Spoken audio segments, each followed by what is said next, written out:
आर्य, अरे ये सब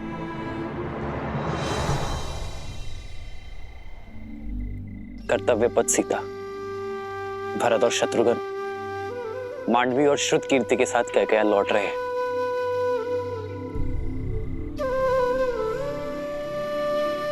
आओ।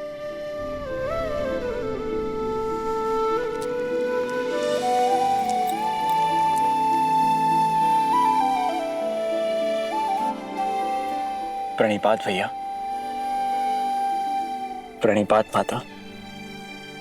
आप दोनों की ही प्रतीक्षा कर रहे थे। भैया, मेरी कैकेयी में यात्रा अधूरी है, उसे पूर्ण करने जा रहा हूं। विदा कीजिए अपने भाई को, आशीर्वाद दीजिए मुझे।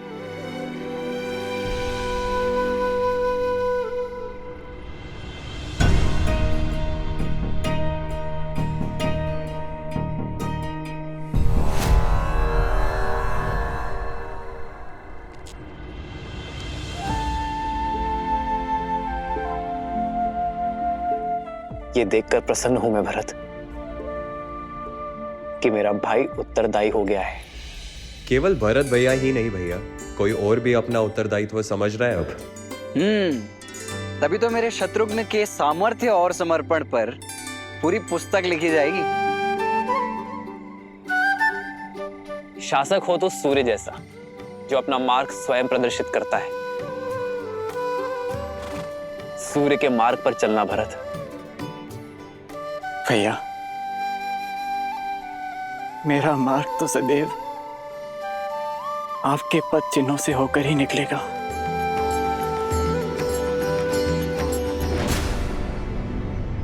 देखा कैकेयी, जाते जाते भी मेरे भरत के कान भर रहा ये राम। उसे तो अपनी परछाई से भी अलग होने का अवसर नहीं देता। आप चारों के जाने से घर सूना हो जाएगा। वापस लौटने में अधिक प्रतीक्षा ना करवाना भरत। शीघ्र लौटूंगा भाभी माँ। विदा कीजिए भैया।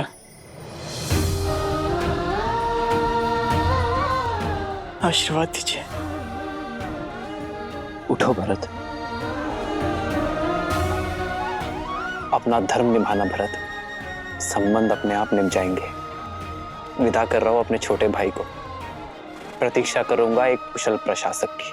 और मैं वही कुशल प्रशासक बनकर लौटूंगा।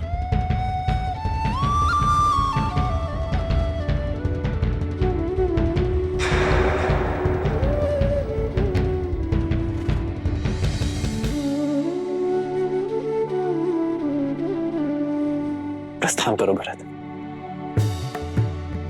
लक्ष्मण,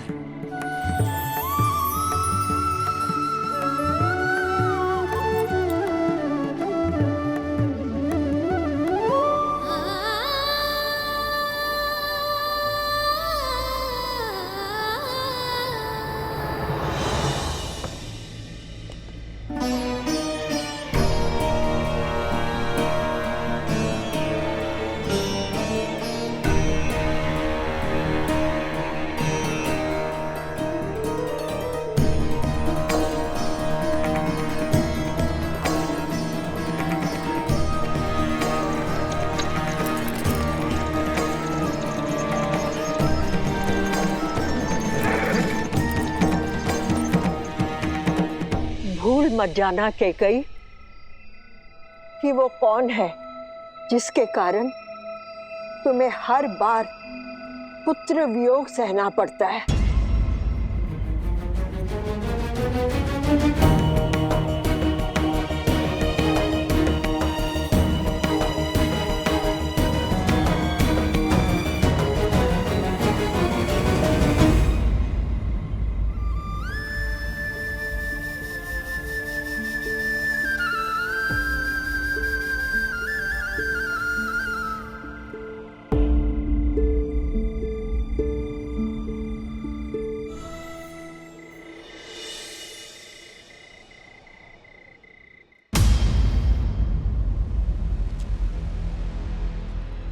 बड़े दृष्टिहीन माता पिता की इकलौती संतान हूं।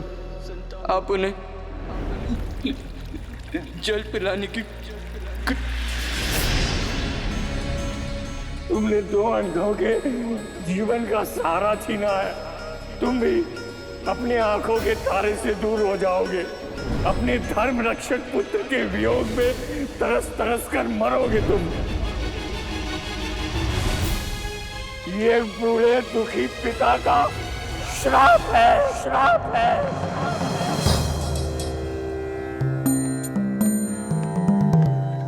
प्रणाम गुरुदेव। आयुष्मान भव। महाराज, अचानक स्मरण किया? सब कुशल तो है? जब मन में चिंता के बादल छाए हों तो आशा रूपी सूर्य का स्मरण तो हो ही जाता है। ऐसी कौन सी चिंता है जो अयोध्यापति को खाए जा रही है? चिंता तो कर्म फल है गुरुदेव। मेरी चिंता का कारण मेरे पाप से मिला वो श्राप है।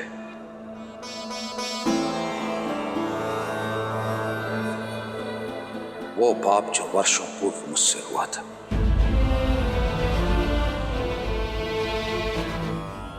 भय मृत्यु का नहीं है गुरुदेव। मृत्यु तो आनी ही है। भय तो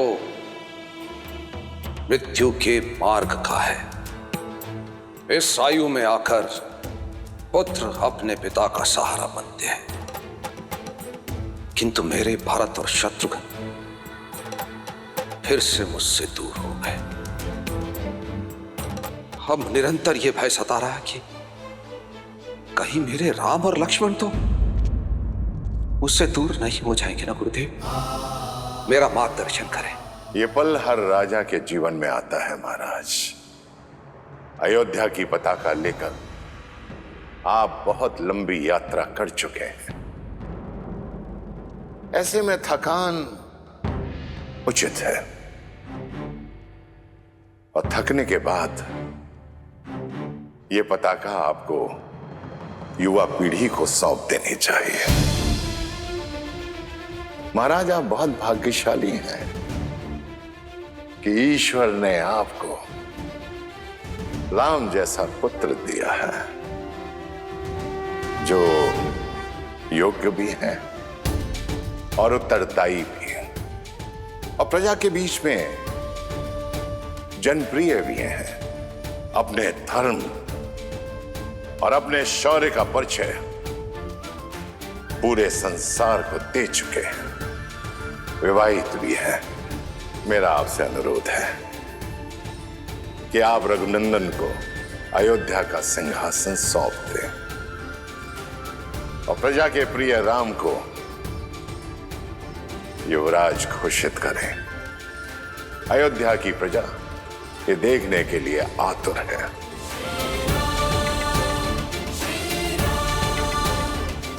बहुत बहुत धन्यवाद गुरुदेव। सचमुच में थक गया हूं मैं, अचंभित हूं। मार्ग मेरे सामने खुला है और मैं व्यर्थ ही दुविधा में था। राम को